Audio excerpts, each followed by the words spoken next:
Good morning. Today is September 25th, 2025, and we are here in McKenna Hall on the University of Notre Dame campus. My name is Karla Yaritza, Maravilla, Zaragoza, an English PhD student at the University of Notre Dame, and I am here with the lovely poet Brenda Cárdenas, who has published ekphrastic and multilingual poems in her two poetry collections, Boomerang and Trace. She has also been published in literary magazines and anthologies, most recently in Latino Poetry, the Library of America Anthology. Besides being published in them, though, Cárdenas has also co-edited two anthologies, including Resist Much, Obey Little, inaugural poems to the resistance. She is also a Letras Latinas affiliate sweetheart, having co-designed and co-taught the inaugural master workshop for Pintura Palabra, a multi-year Letras Latinas initiative in partnership with the Smithsonian American Art Museum. Fabulous, fabulous. But most importantly, she is Professor Emerita of English at the University of Wisconsin-Milwaukee, where she taught undergraduate and graduate classes and seminars on poetry and the visual arts. She currently serves as the Wisconsin State Poet Laureate. Thank you for being here today. Oh, thank you so much for having me. I love visiting Notre Dame because you have, I think one of the kindest campus communities I've ever encountered. No, that means a lot to me too. Yes. Because I did not expect Notre Dame to be so welcoming. Yes, welcoming, people are helpful. People tend to be, I feel like, for the most part, cheerful. Oh, yes. And, yeah. No, the students here make coming to work here so fantastic every day. But, okay, my task today is to conduct this interview, which will be archived as part of the Letras Latinas Oral History Project, available for current and future poets and scholars to study and find inspiration. My interviews are usually cut in half, so we have the first half and the second half. This first half, we're going to kind of look at your origins as a poet, but more specifically, we're going to hone in on your origins with ekphrasis. Okay. So my first question. In the introduction that I gave you yesterday at the Rachlin Murphy Museum of Art, I admitted that I once thought that ekphrasis was a crutch for poets who lacked imagination in their poetry. I now understand that ekphrasis can be a transformative, interpretive process between the spatial and the temporal. What first drew you to ekphrasis, and what possibilities did you see in it that maybe someone like me missed at first? Well, I have to go way back in terms of, first I think, one isn't going to write in that mode unless one is a great appreciator of visual art.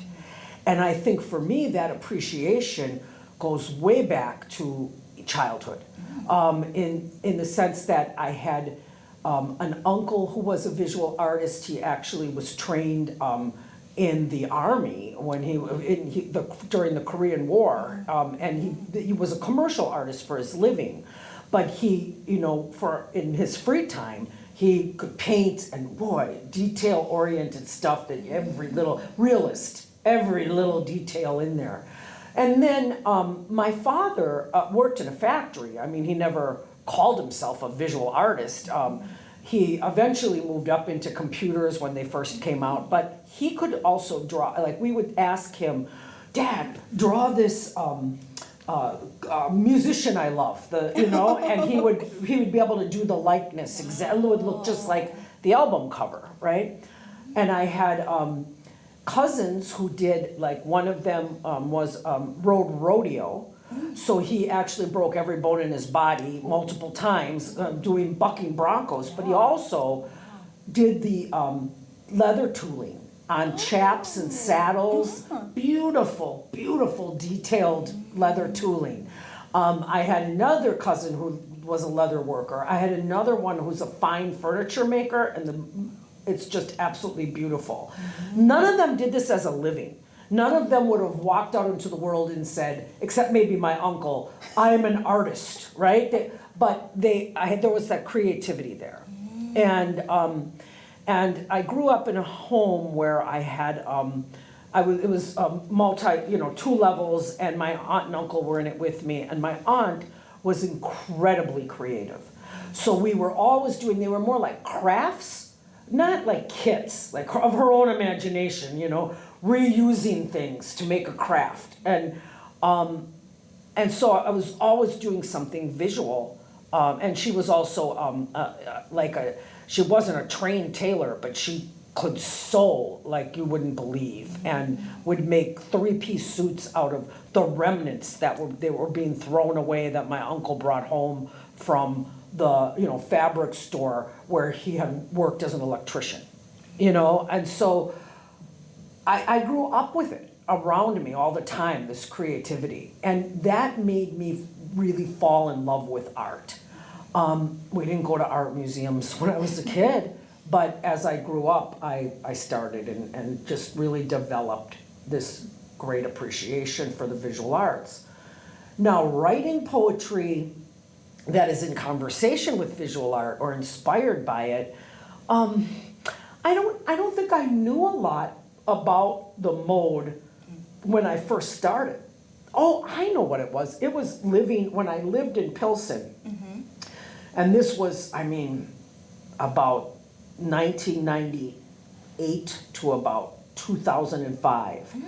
And Pilsen in Chicago, a neighborhood in Chicago, that was at that time filled with artists. And I was working for the National Museum of Mexican Art. And I got to know all of these artists, they became friends, and then it just felt natural.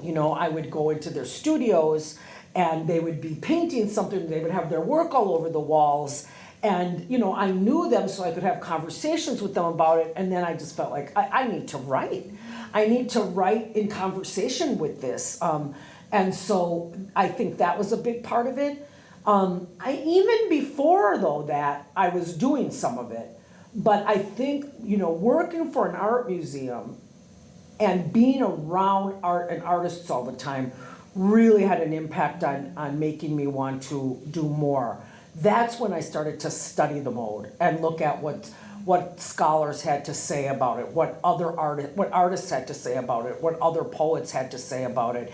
And that's when I developed my kind of deeper knowledge of ekphrasis. No, from your response, I'm looking back on my own life, and I was like, I grew up in a family of artists too. Not necessarily in the same way that your family did. My dad only recently has become a carpenter, and he makes tortilleras, and he's making all these mattress frames and everything. And it's really beautiful, the things that he's making. But when I grew up, all my cousins knew how to draw, even my sister. Wow. I knew how to draw too, but I only drew Pokemon. Because that's what I would see on TV.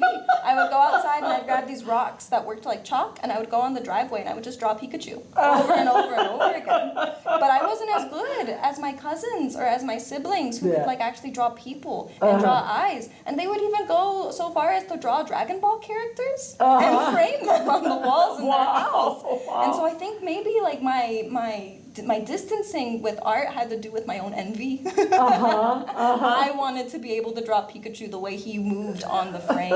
And it's been fantastic reading your work and getting back into appreciating the arts and maybe even attempting to draw the way my family draws. So thank you for that. Oh, you're welcome.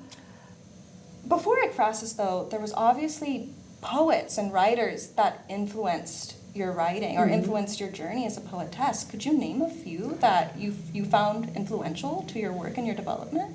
I early on, I probably really started writing poetry in high school. It was awful poetry, but that's when I started. And back then, I was saying this in a conversation the other night. In our literature classes, there was not hardly any diversity in the literature, like in an American literature class. About as diverse as it got was Gwendolyn Brooks and Langston Hughes, if we were lucky. But I loved Gwendolyn Brooks and Langston Hughes. And, I also loved Walt Whitman and Emily Dickinson, who are very different, right? But I was loving my literature classes. And so I would say very, very early influences were probably Gwendolyn Brooks, Langston Hughes, Walt Whitman, maybe more than Dickinson in terms of my own style, although I appreciated what she was doing. And even other writers like Henry David Thoreau, because I love being in the natural world. And so that was, inspirational. But then as I got out of high school and I was in college, even in college the curriculum wasn't very diverse. But along the way, I somehow got my hands on Lorna de Cervantes, who is a Chicana poet, And when I started reading her work, I was, whoa, wow. Also, Alyorista, right? And Alyorista was writing, Lorna D used a little bit of Spanish with her English, but she mostly wrote in English, whereas Alyorista was writing in English, Spanish, and Nahuatl, code switching. And so I really fell in love with those poets. And they were kind of gave me permission to write about my own culture, my own identity, and mixed languages and all of that, right? And so they were very influential early on. And then as time passed, Juan Felipe Herrera. Juan Felipe Herrera is still to this day one of my very favorite poets of all poets. And I read very widely. I mean, I read a lot of, Latina poets, but I read a lot of poets of all different backgrounds. And Juan Felipe Herrera is still one of those at the very top. And for me, and I think it's because he is so inventive. First of all, he's so prolific. What does he have, 35 books or something? But he's also so inventive as a poet and was doing things no one else was doing at the time, even in his early work. And he has a whole book of ekphrastic poetry, responding to or in conversation with the Prince of Artemio Rodriguez. It's called like Loteria Cards, Loteria, something and Fortune, I can't remember the whole title, Loteria something and Fortune Cards, a Book of Lives. And it's, it's Rodriguez's print, Juan Felipe's poem, Rodriguez's print, Juan Felipe's poem. And, that's one of my favorite books of his. I've taught that book many, many times. It's a beautiful book too. It's a hardcover, small book. It's small. Yeah, it's a City Lights book, so it's that pocketbook size, but much thicker and hardcover and gorgeous paper. So it's just a beautiful object as well as, and he's always been an influence on me in terms of thinking about, what else can I do in poetry that's new or different? How can I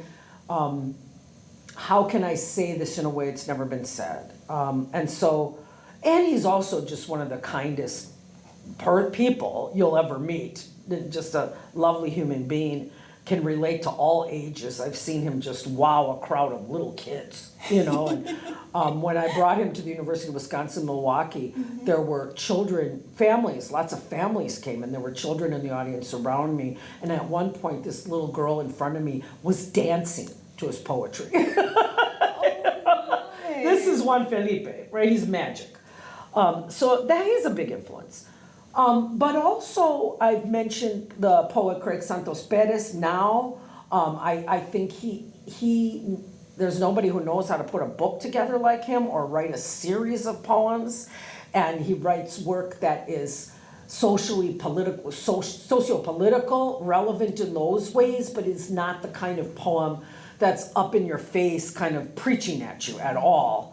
Because I don't think that really works, right, to change minds. So I really love his work. And there are so many more. But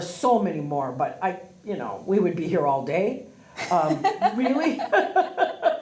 Just talking about influential poets, and so I'll stop there. I'm very happy I asked you this question. I mean, it is my job as like an interviewee to kind of get to the root of what influence and what made you who you are, but it's also a very selfish question because I'm looking for more recommendations. And I have to say I also really love the work of Cecilia Vicuña. Oh, yes. Oh, she was here recently. Yeah. Mm-hmm. She was, because earlier I did a lot of kind of performance art as well.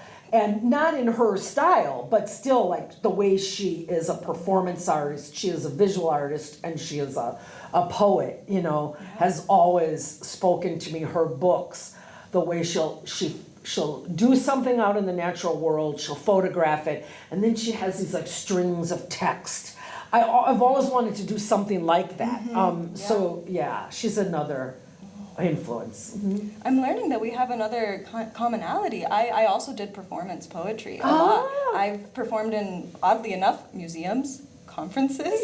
Those are the two places. But I don't do performance poetry in the way that other poets do it, where they kind of like make the language more experimental and textile. I like to be an actress. I will dress up as a priest with a mustache and everything. And I will like read these poems that kind of act as sermons. And then I take off my robes. I'm a curandera, and I start like speaking in poetry that's about nature and healing. And yeah, no, I go crazy. I want to see that. I want to see that. I may do it next semester. I'm attempting to bring a curandera and a poet to kind of speak in conversation. And that poet is actually my mentor, who I do a lot of performance poetry with. And so that may happen. And if it does, I will record it and I will send it to you. Oh, I would love that. You maybe identified last night then a little bit with the poem I read that went with the yes. Guillermo Gomez Peña, that performance art. Yeah, I mean. No, when you changed your voice. Yeah. I was shocked, but I was very deeply impressed. No, that was fantastic. And you know, on the topic back to like artwork and performance, you've written in response to the artwork of some really well-known artists, like Ana Mendieta, whose photography and artwork, as I know it, challenges gender and identity in ways that resonate deeply with a lot of viewers. And I also noticed that you've written in response to Charles Bojorquez, whose Cholo-inspired calligraphy street art in the 60s and the 70s in California. You know, it's made him be known as the godfather of West Coast graffiti, which is fantastic. You don't seem to restrict yourself to just well-known artists, though, which I thought was really interesting. You write in response to local artists a lot in the state of Wisconsin, but you also write in response to artists that aren't really as well-known, just like Eric Ricardo de Luna Genal's Loteria imprints. So I wanted to know, what do you look for when choosing an artwork to enter into dialogue with? It's something that usually it's that the artwork, I see it, I like almost immediately become immersed in it. I want to sit with it for a long time, and when I leave it, it won't let me go. Right? Like I keep thinking about it. It keeps coming back, you know, and that I keep thinking about it either because I'm just so wowed by it, or because there was something intriguing, something mysterious about it that I haven't quite wrapped my brain around yet. So I want to think more about it. And sometimes it's like you say, it's a wide range of artists and a wide range of media that I'm in conversation with.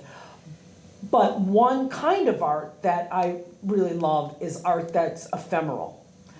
So when you mention Ana Mendieta, many of her pieces, some of her pieces, well, all of them really are ephemeral. They will, you know, she's kind of drawing or carving in the sand or the side of a hill, and the rains will eventually wash that away and it will be gone. Or she, you know, puts her own body, like that Tree of Life or painting where she's covered in mud up against the tree, and you know, she'll eventually walk away, wash the mud off, and it will just be the tree. So I also read last night a piece inspired by Roy Stabb, who's a Milwaukee ephemeral artist who again works with the plants from the area where he's building the piece, and it's created out of reeds or some kind of branches or sticks, and they're beautiful, like geometric figures. They're large. You can walk inside of them,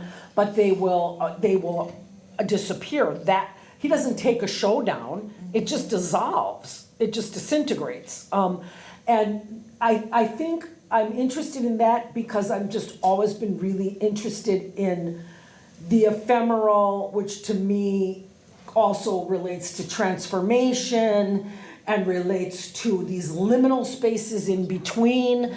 And I've always been drawn to those concepts. Why? I mean, maybe because as Mexican Americans, we sort of exist in a kind of a liminal space, right? And a hybrid space. And I think those spaces are so rich with potential. You know, the notion of, I mean, I guess maybe all human beings are are sort of drawn to transformation, right? That, I mean, people have all different kinds of beliefs about what happens when they die, right? Yeah. How are their bodies and their spirits, you know, and their souls, whatever one believes, transformed.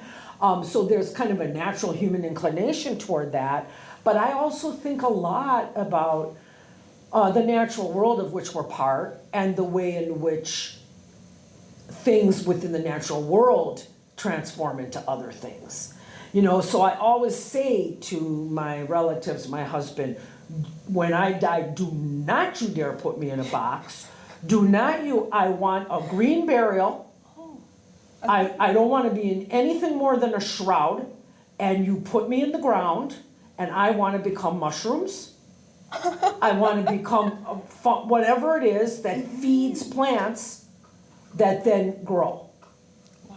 You know, and so I tell him, you put me in a box, I will come back and haunt you. You know, so, yeah. Oh Yeah. gosh. I mean, I can agree with you on multiple levels. With that sentiment, don't put me in a box. Yeah, yeah, right. Or you think about, you know, one of the poems I've written that has seemed to be, for some reason, my most popular poem. It's in Boomerang. It's called Zakopapalotos. Oh, yes. And it refers to the monarch butterfly, you know, and that's the Nahuatl word for it.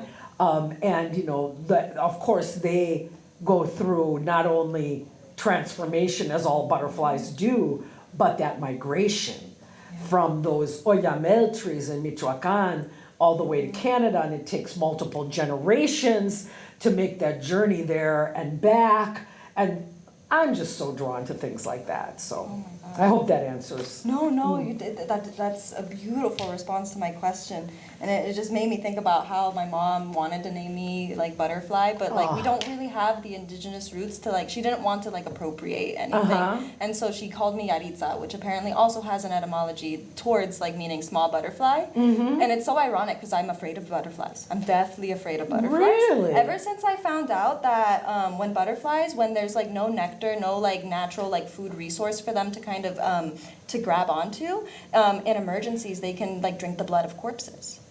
I did not know that, and when I saw it in real life one time, I actually did with monarchs. It was scary. And then I live in Washington State, so in elementary school they invited us to go to this museum in Seattle that had like monarch butterflies in this giant room. I told my parents, I'm giving you the permission slip form. Pretend like you did not see it. Put it under the fridge. I'm not going to be put in a room filled with butterflies. Oh my goodness. And see, I think it's great that they feed off the corpses. I think that's wonderful, right? No, I actually think that's really a beautiful image, actually, when you think Something's about it. giving life to something else, you know? And that's what I appreciate it, but I can also understand how it would feel very vampiric. Oh, yeah.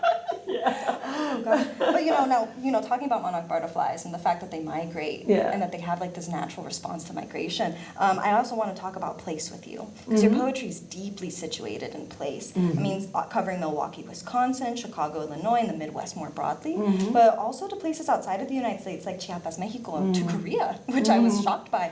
And how does place enter into your multilingual and ekphrastic practice? Boy, that's a question. That's a good question. I'm just, I guess, I don't know, my answer is going to be kind of blah, but I mean, we exist in place. I mean, we exist, and well, I think a lot of it is also maybe being very aware of the places where I am, especially when I'm spending extended periods of time there, or I am living there, or even traveling there. I mean, I like to try to, even when I'm a tourist and I know I'm a tourist and I'm admitting I'm a tourist, I like to try to be less of a tourist. You know what I mean? In the sense of sort of hiding myself, if you will, and really just being part of whatever it is. And so like not staying in fancy American hotels in Panama. My husband's family is from Panama, so we've gone there multiple times. I'm thinking of when we travel in Panama, we stay at these little, out of the way Panamanian hotels. We One time we went to like a resort and he was like livid, I hate this, you know? So we, you know what I mean? Like just sort of, you know, and really taking in and appreciating the culture, the people, the rest of the natural world, right? That is there around me. And so absorbing it as much as I can, learning about it before I go there and after, and taking it in, and I guess then that comes out in the poetry. You know, yes, I've lived in the Midwest all my life, and so, and usually on the Great Lakes, on Lake Michigan. So you will see Lake Michigan entering. You will see a lot of snow in my poems. You know, forest, a lot of forest imagery, right? Because it's woodlands. It's and so yeah, I think that in that way it's very important. But Mexico shows up as well, even though I never lived there. My grandparents migrated from Mexico. But, you know, I've been many times, and I always had their stories. Of course, as is so common with immigrants who, they went back to visit, but they never moved back. And as is so common, they thought that it stayed. You know, my grandmother would be like, well, she's from Jacona, Michoacan, and she would thought Jacona was forever this tiny little town that looked like it looked when she was 16. Right? I'm like, Grandma doesn't look like it. Don't tell her that, right? And so, and you know what, my grandfather came from Mazamitla, Jalisco, which is in the, up in the mountains. And so it actually had foliage and fauna similar to the Midwest.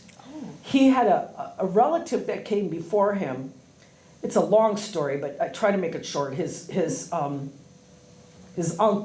brother, Jesus, came before him but went to California and was working as a migrant worker in the fields. And there happened to be this German doctor from Milwaukee who was there doing, like, at that time doctors had to do some kind of community service as part of their, I don't know what, right? Service. Yes, and so that doctor was out there tending to the migrant workers when they fell ill. And my great uncle got sick, and that doctor helped heal him, and the doctor liked him because he thought he was smart, and he said, if you want to come with me, went back to Milwaukee, I'll make you my apprentice, and I'll see to it that you get an education, not like we think of education, to the 8th grade, right? Yes, of and course. so Jesus followed him back there and was writing letters to the rest of the family back in Jalisco saying, it's just like home here. There's pine trees. Winter here was not, but the pine trees and the this and the that, it was similar, he was telling them. So they all got on a train in the late 20s. Wow. And they were coming to Wisconsin. Jesus went back to Mexico. But they came and they missed the stop for Milwaukee. And they got, by accident, they got off in Detroit, and a bunch of them just stayed there. So we have this Rivera part of the family that some of them are still in Detroit, some have passed on, and the others got back on the train and headed back for Milwaukee, and that's how we landed there. But, you know, I think, when poems are set in Mexico, it's coming from the stories. My grandfather was a phenomenal storyteller, as was one of my aunties, and I think I get being a writer partly from that. But also, you know, they made place so vivid that then I had to travel there. I know that's a kind of not a great answer to that question. That's a fantastic answer. No, it started making me think about like, oh wow, I didn't realize that I wanted to be a poet, that I wanted to be a storyteller until my parents took me when I was 12 years old to El Cometa, Michoacan, which is where my dad grew up. It's a tiny little ranch. No streets, no roads. They dug a road into the side of this tall, giant hill. There's like caves. My parents would make me drink the water off the stalactites. Wow. There's tar pits everywhere. And like we would go hiking and we would do all these things. And it was like, that's when I became a person. That's when I became a writer. That's when I started telling stories to my family. It was to my family in Mexico. And it's so amazing how, like, you're also talking about how, like, we kind of, like, you know, as, like, people that are like, first, second, third generation establishing ourselves in the United States, we don't really try to reconnect to Mexico or to like these places where our family and our ancestors came from. And like, I have this big plan. I don't know if my husband will love it, but it's a plan. I want to move to Cuernavaca, Mexico, and I want to get certified as a curandera. There's this institute called the Centro de Desarrollo para la Humanidad. And I know a curandera from Albuquerque, New Mexico. She got certified there. And she actually did like a risa terapia on me, and she put this conch over my body, and she took me into her tomezcal, and it was an enriching experience. I bet. I stayed in Cuernavaca for 4 months once. Oh my God, it's beautiful. Yeah, isn't it is beautiful. Like city of eternal spring. Oh yes. Right, yes. with the flores everywhere. And it's so close to Mexico City. Yes, yeah. Something you were saying made me think of something that was really significant to but I've lost it. That's what being 63 does. If it comes back, I'll tell you. Okay, no, fabulous. Oh, okay. I'm actually super curious about this next question I want to ask you. So your work makes me think of writing as a kind of companionship with other art forms. And I want to know, have you ever had an artist respond back to your ekphrastic work? Yeah. Yes, you have? I mean, well, the Blues Tree poem, which is one of my favorites that I read last night, is that, I was in conversation quite a while with that artist and knew him well, and he asked me to write that poem, but not just write a poem, right? And he, responded in how happy he was with how the poem, included so much of the culture of that area, and even had him in it, trying to figure out how to paint, that something. And he just was really thrilled with it. I remember his response. So yes, I mean, those that are still alive. Oh, and Roy Stab in Milwaukee.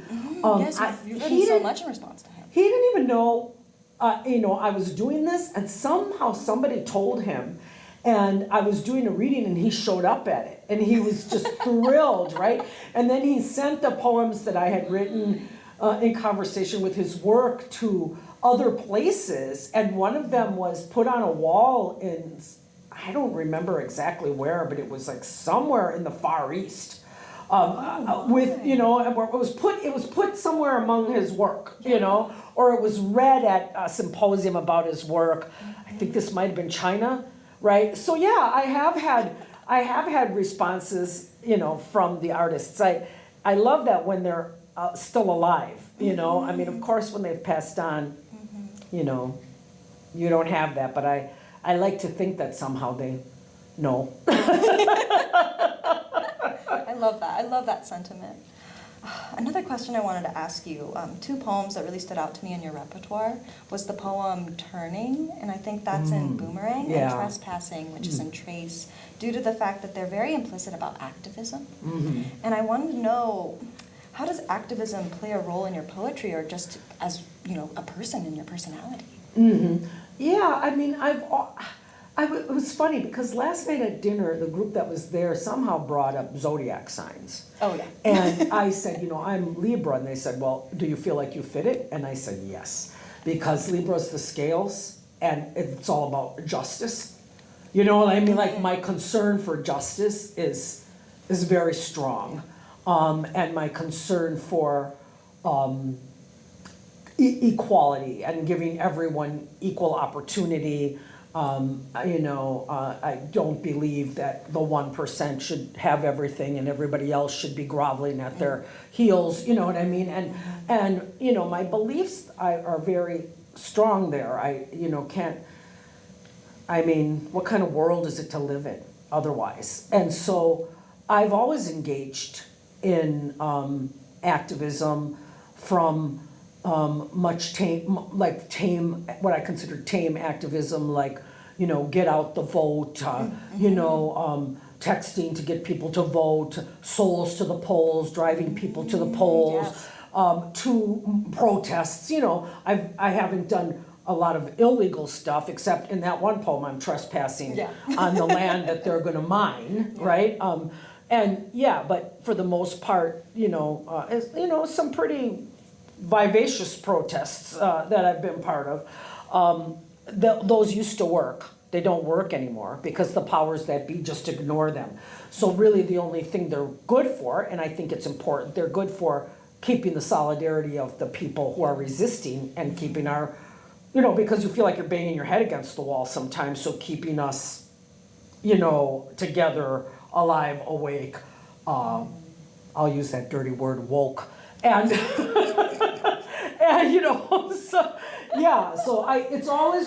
that's always been really important to me, and will always be. I'll always get involved in activism, and there's little that I detest more than like what I call champagne Marxists who talk the talk and write these fancy, scholarly papers on this stuff, but then won't join a union or won't get out there at all. And it's like, I just believe that if you believe these things, act on them. Yeah. If you're gonna write about them and make your living off of them, act on them. That doesn't mean that I think everybody needs to be an activist in the same way, not at all. Because there's multiple ways, we need multiple people, doing multiple different things to make change. And we need to be strategic about it, especially now, because the old ways, like I said, don't work. And so sometimes it makes its way into my poetry, and that is another way to resist. Now, the problem is, who reads poetry, right? Are the folks whose minds we're trying to change reading poetry?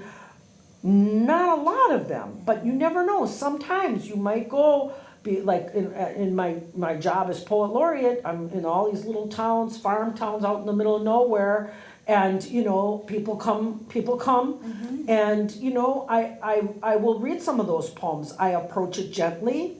I don't yell at people, and when you approach, humor is a great way to approach it.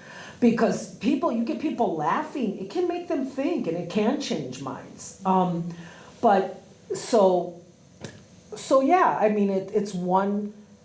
It's one kind of activism, and I would be so bold as to say today, with all the silencing that's going on, and the banning and all of that's happening, simply to write at all as a person of color is an act of resistance, and especially to write about these issues, right? So, And I'm really glad that you brought up your role as Wisconsin State Poet Laureate, because my next question has to do with that. Latinx poets have often redefined ekphrasis in terms of promoting visibility in the community, very similar to what you were talking about in activism.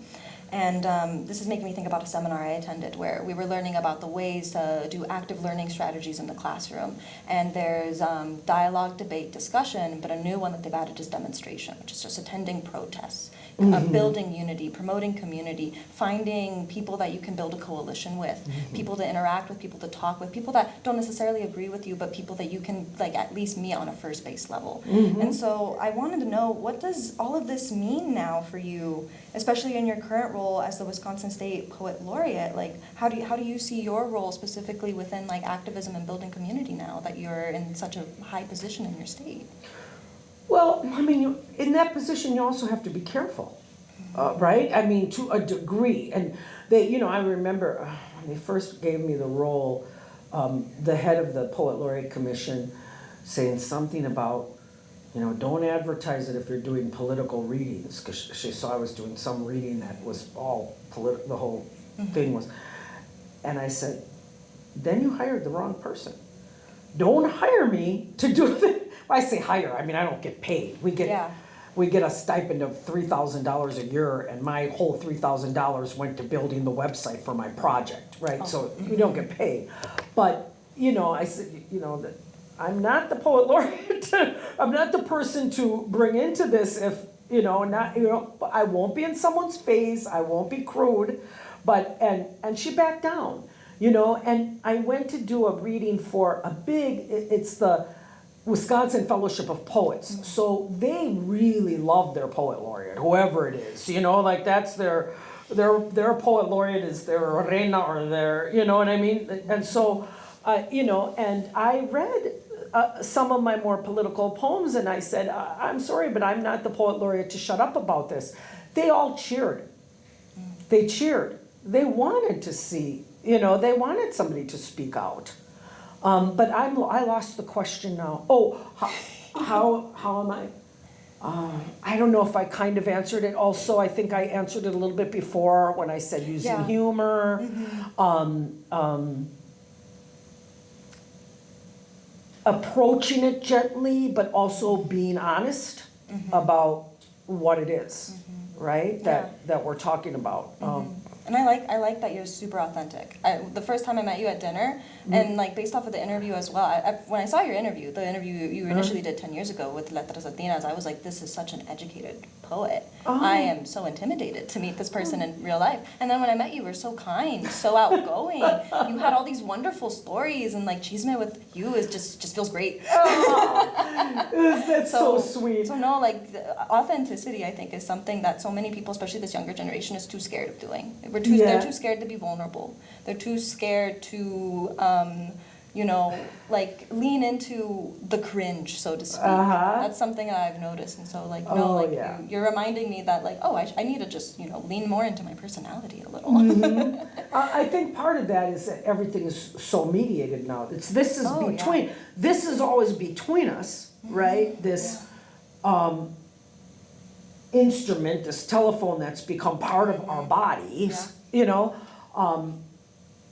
I think is a problem, and I think that we need a lot more face-to-face, you know, this like, I heard someone call it radical faciality. You know, at one point, Oh no, and you know, I've been steadily making steps to do that. I've steadily been making steps to get rid of this tablet, to get rid of this phone next to me. I've gotten rid of social media. I've only kept WhatsApp to stay in communication with my mother because she uses WhatsApp a lot. And I've noticed that I go to bed early now. And I've noticed that I wake up early now. I rise with the sun. And I'm not so bogged down by a lot of the news, which, you know, sometimes I think it's important to have a little distance from the news, to not be so reactionary to like what's coming out, because then we start getting all these rumors. We start getting all this misinformation. I think letting it kind of sink into the community and then kind of engaging with the community is the best way to kind of interact with the world, but also to learn more about myself and to not be influenced by others. That's so thoughtful. The last step is to get a pink Motorola flip phone. There you go. Go back to the old school. You know, going back to your question too about community work and etc. I also have long been involved with an organization called Woodland Pattern in Milwaukee, which is a multi-arts organization that's largest focus is the literary arts and poetry, but they do all the arts. And it's very community centric. I mean, this is not an academic institution. And, you know, I'm on their board of directors now, but I've played all kinds of volunteer roles there. And it's so much about reaching out to the broadest, you know, spectrum of humanity and, you know, diversity in all different kinds of people, bringing all different kinds of poets, you know, we talk diversity in terms of style and aesthetic and all of that, you know, and you know, getting as many people in the doors. And so that's another way in which I feel like I do that. They have this wonderful event annually. It's their big fundraiser that they call the Poetry Marathon. And it's 2 days of all like morning till night, people reading no more than 5 minutes a piece. But the people who are reading are like a marathon runner. So we raise money. Like, you know, if you run a marathon for a cause, you ask people to contribute, you know, like put, you know, in your name, you're going to run 10 miles and they're going to contribute whatever per mile.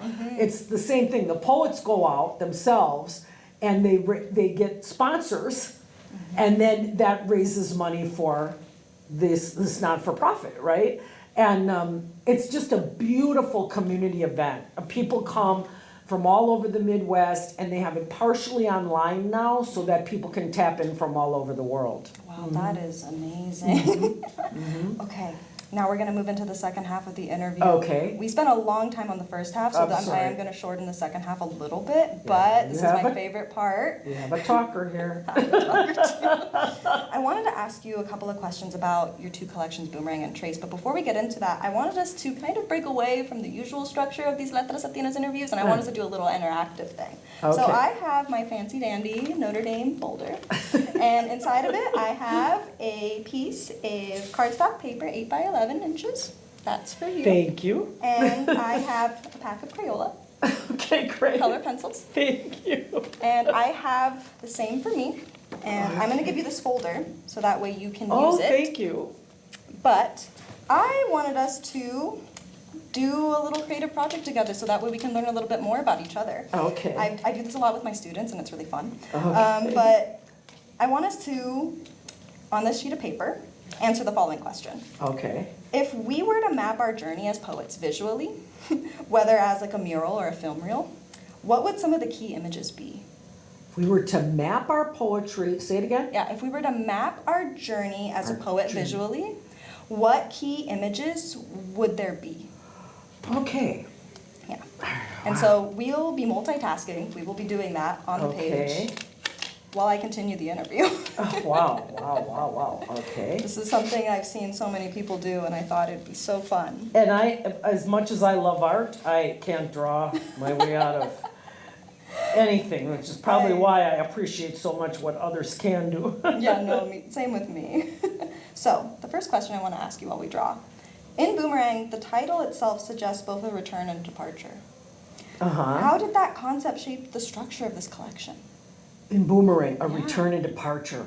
Yeah. Oh, yeah. Because I was mesmerized by the image or at least the idea, the motion of flicking your Yes. wrist, having the boomerang come out, and then coming back again. And there's like this act of trust, not just between you, but the boomerang itself Yes. coming back to you. Right, well, exactly what I was thinking. Part of it was, there are some sassy poems in here, sassy as in when we were talking about like socio-political work, right? And so I was thinking at first of a boomerang as like right back at you, right? That's partly what I was thinking That's about. nice. But I was also thinking about moving away, right, from our home. I don't only mean physically, like not just moving physically from one state to another, but our home base, our people, our familia, our cultura, moving out from that, away from that, gathering all kinds of other things and then coming back. Like there's always that return home. And in the structure of this book, it's the end of the book where there are all of these kind of childhood poems about childhood and about home as a child and about familia, right? So that was partly what I was thinking. Oh gosh, I love that. No, I especially love the fact that you point out that it was more like a I gotcha kind of Yeah. moment. I wasn't seeing that. I was seeing it more as like aesthetic. I was like, wow, is the boomerang gonna come back?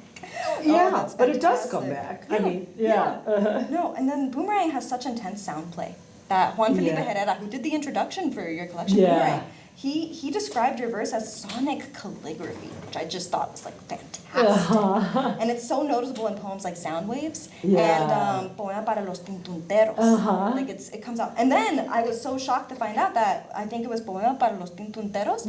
Sheet music was made for that and performed at Carnegie Hall. Yeah. That's fantastic. Like that's a poet's dream. Yeah, that was actually one of the most amazing things that's ever happened to me in terms of my life my life period, my life as a poet, but to have this composer get his hands on this poem, God knows how, because he was out in California, and then write this choral music, and then it becomes a score with my words, it becomes published, and then yes, the National Concert Choir performed it at Carnegie Hall, along with a bunch of it was part of an evening of, actually, you know what the title for the whole evening of music was? I Choose Love.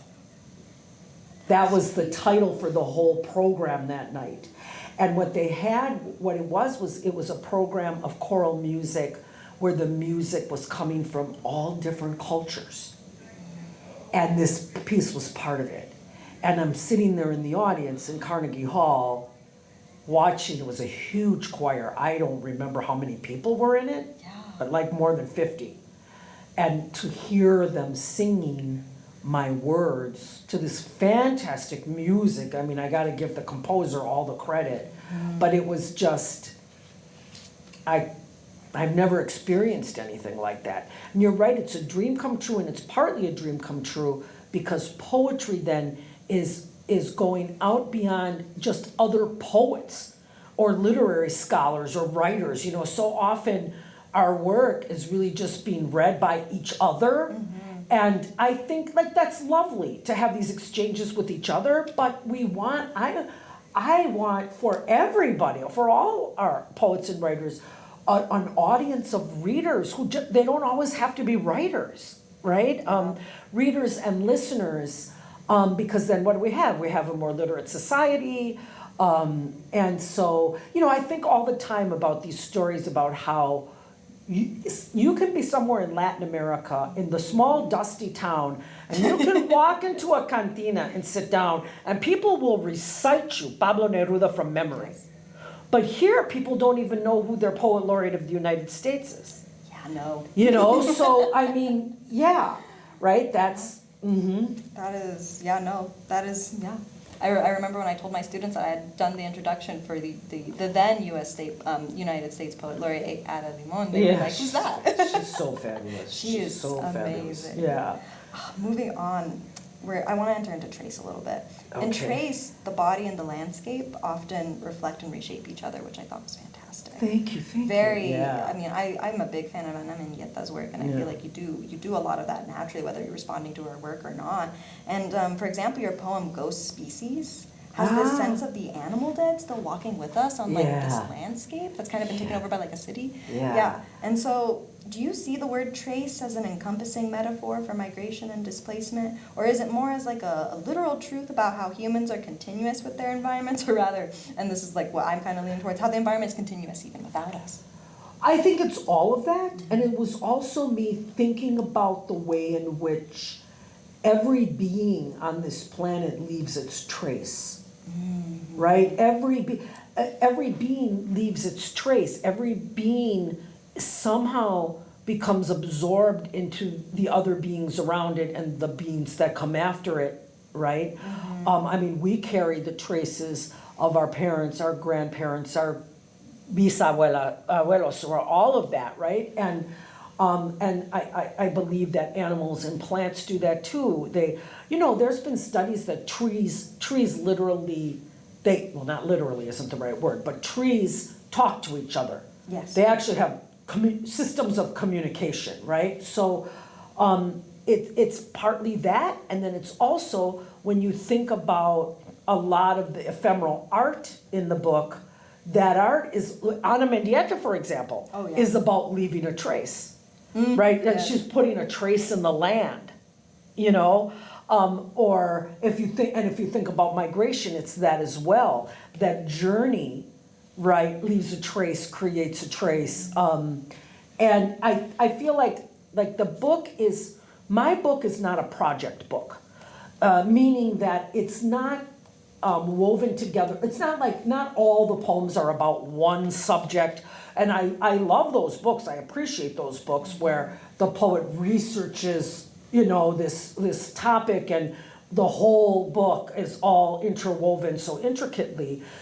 This is not that. The poems are tied together by kind of larger philosophical comments, larger philosophical ideas, right, that I was mentioning before. And so I felt like Trace kind of could encumber that, this notion of transformation, change, liminal space, if that makes sense. No, that's fantastic. And then I was also struck by how Trace moves between grief and levity as moments of mourning.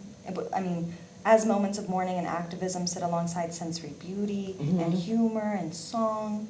For example, in Because We Come From Everything, the collage poem with the band authors, there's a deep awareness of loss and erasure that's happening there, but there's also this insistence on joy, this insistence on resilience, this insistence on cultural abundance that it resonated with me deeply.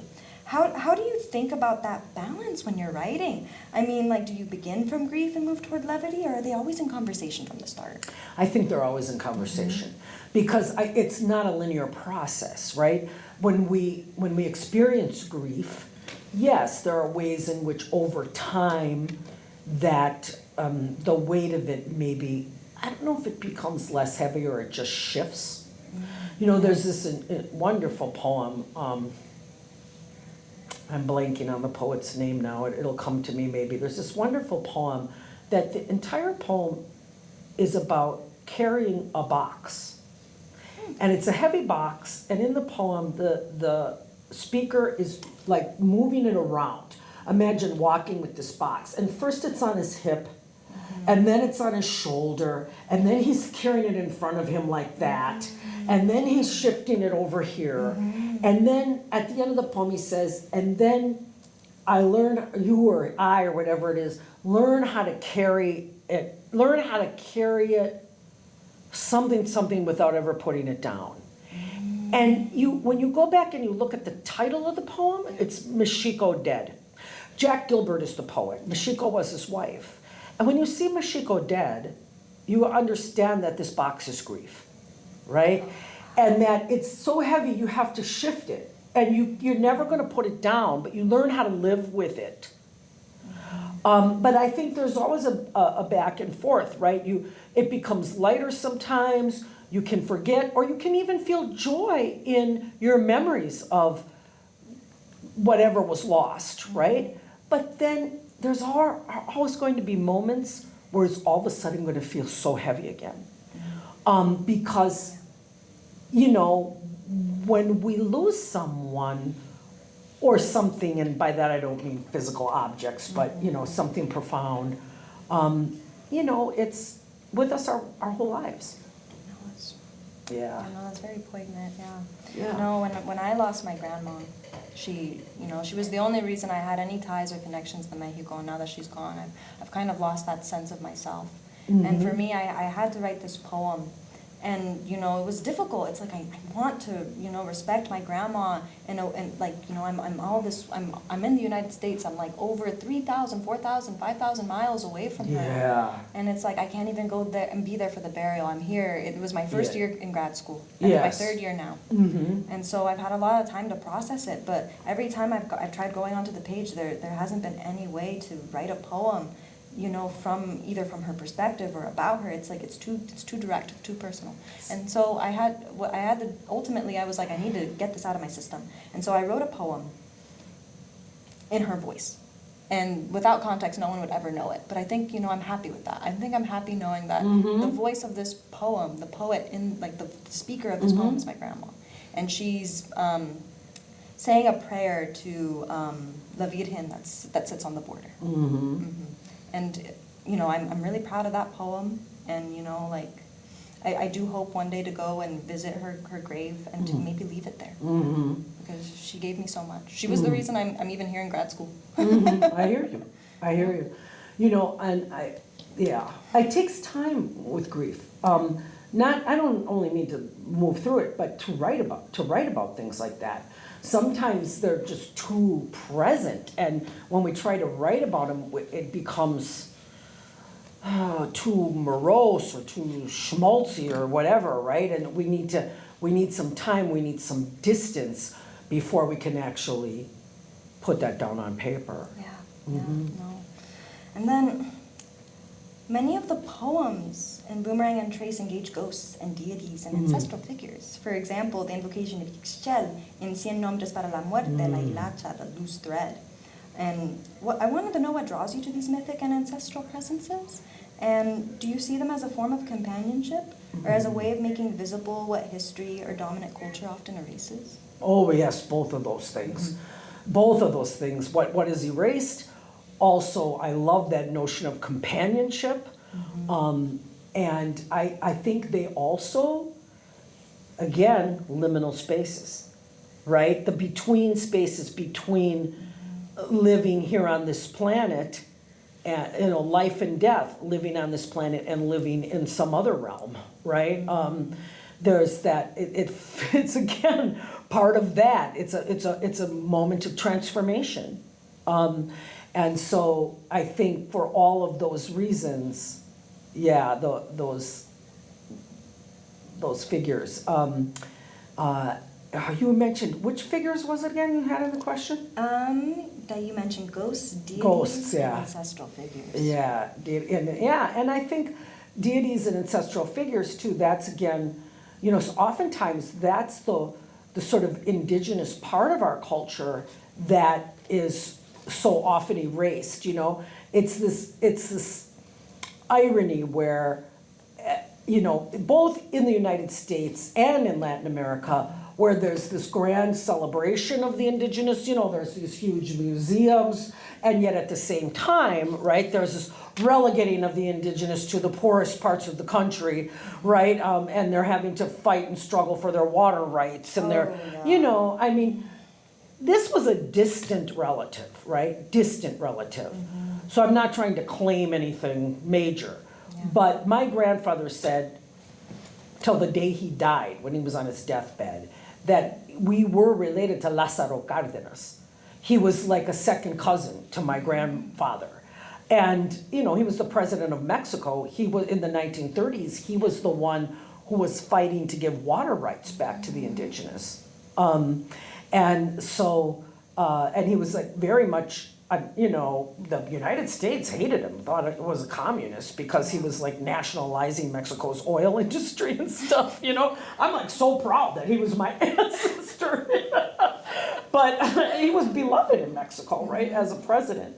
And so I think so often, those mythic figures that you find, are, we can't forget that part of who we are. We don't want to forget the indigenous and we don't want to forget the African in who we are. No. And there's huge denial in Mexico about the African element. And take a trip to Veracruz and tell me there's not an African strain, and I'm saying Africa is everywhere. No. So, yeah. No, I when I got married to my husband, he's white. He grew up here in the United States. He's related to the Abigail from the Salem witch trials. Wow. He's related to one of the U.S. presidents. He's related to that lady that butchered her husband. What was it?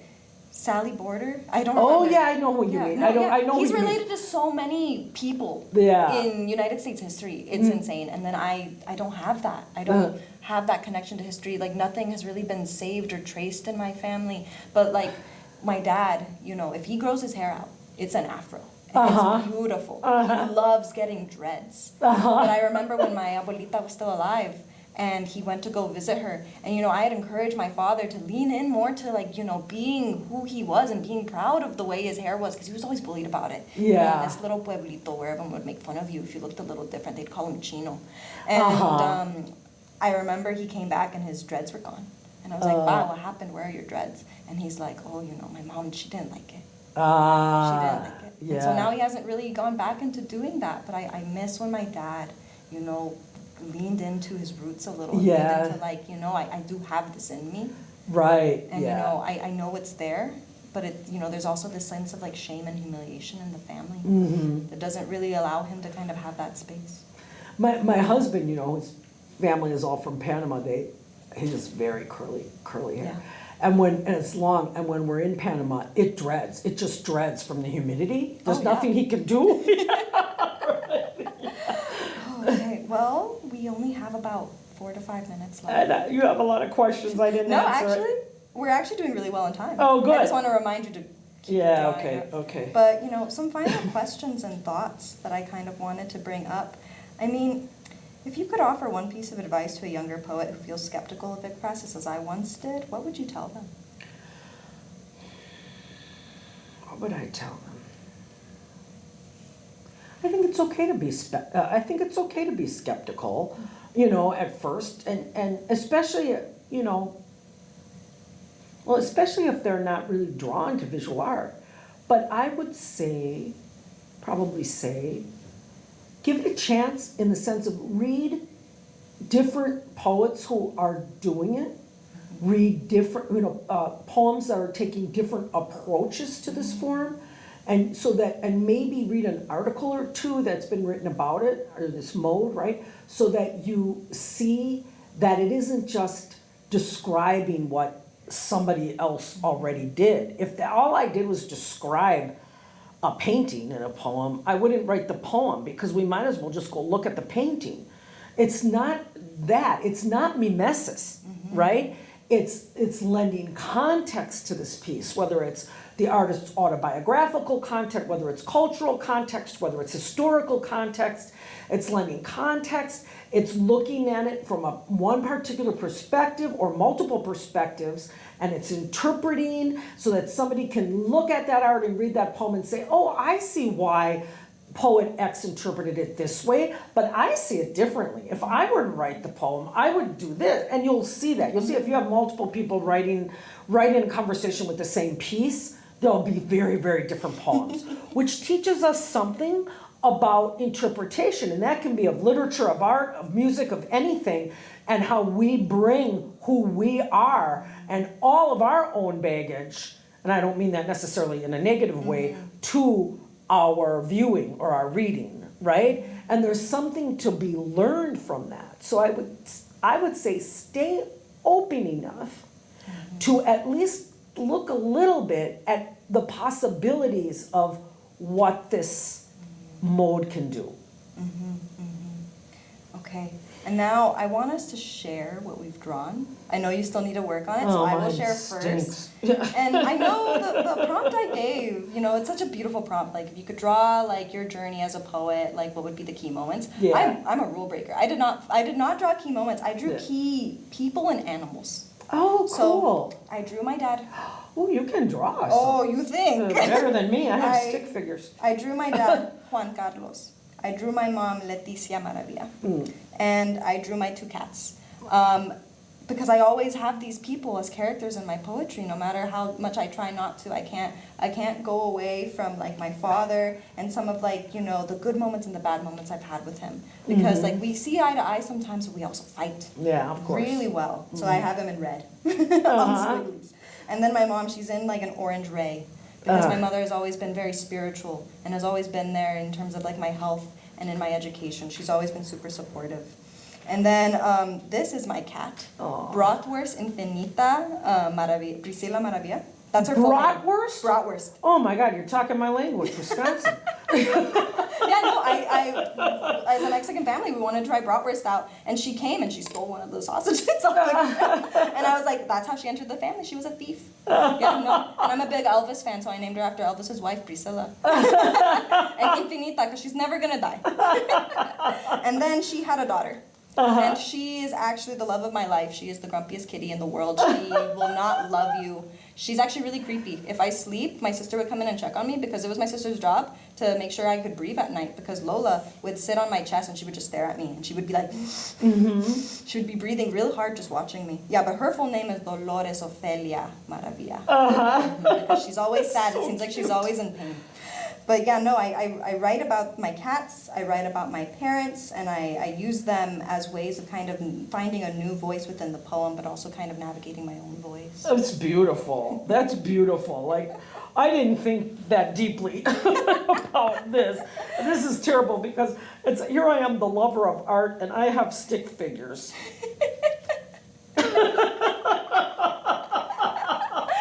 I couldn't even really draw them like sitting down or anything. But this is me and my auntie, my tia Elia. Heart of my hearts, second mother to me. My mother is a lovely human being, and I love her too. But I had two moms. I grew up with two moms. My auntie couldn't have children of her own, and she took to me like, we lived it was a two-flat. They lived down, we lived up.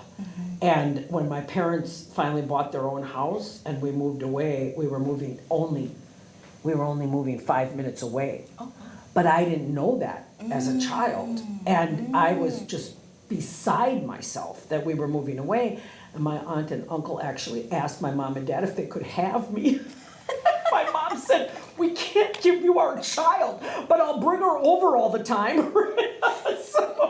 But anyway, my auntie she has a book here because she would make me these blank books.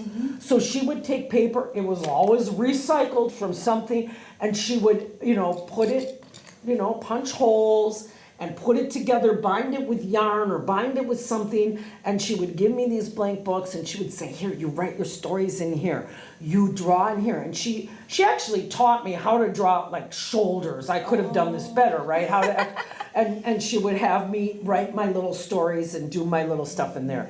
And then what's that in the middle? That's supposed to be the high school newspaper where I had my first poem published. That's fantastic. The Bayview Compass. I went to Bayview High School. And that's my first poem was published in the school newspaper. And at the editor, I didn't know her well then because we ran in different crowds. But she is now my best friend. She's been my best friend for 45 years, 40 years, something like that, right? So that's that. This is now high school, college learning. Oh, cool. This is supposed to be writing and learning, reading. Fantastic. Reading is a big part of writing. Yeah. So reading and also like learning to write. And this is supposed to be like a forest because I love walking in a forest or in the woods. I love taking in the flora, the fauna, the air, everything around me, and I often get ideas for poems when I'm doing that, and they start gestating in my head, and so that's a part of my creative process, but anyway. So we're about time, Okay. but I actually wanted you to do something for me. Okay. I am in the middle of my exams, and when I read this stanza, it was just this stanza in the opening of your poem, Shipping and Receiving, I felt liberated. And I was wondering if you could just read that stanza for me. You bet. Right here, just the first stanza. Yeah, that poem is fun. Okay, sick of fumbling with lunch sack, purse, umbrella, mask, keys, and the 2-ton backpack overflowing with unread essays, laptop discussion posts, poems caught in the jammed zipper, I slam it all down on the kitchen table and declare to the dog that I quit. I will never again work anywhere that sends me home to work even harder all weekend long. End of story, period, punto, ya. I decide to shift. Thank you. When You're I read that, I was like, I wish. This is one of those poems about after having taught for so long, just be like, oh, can I grade another paper for the life of me? Well, that's the end of this interview. Thank you so much for coming and for participating, and thank you to all those that are watching. Yeah, thank you so much. You're just so lovely and so smart. I really appreciate having this conversation with you. Me too.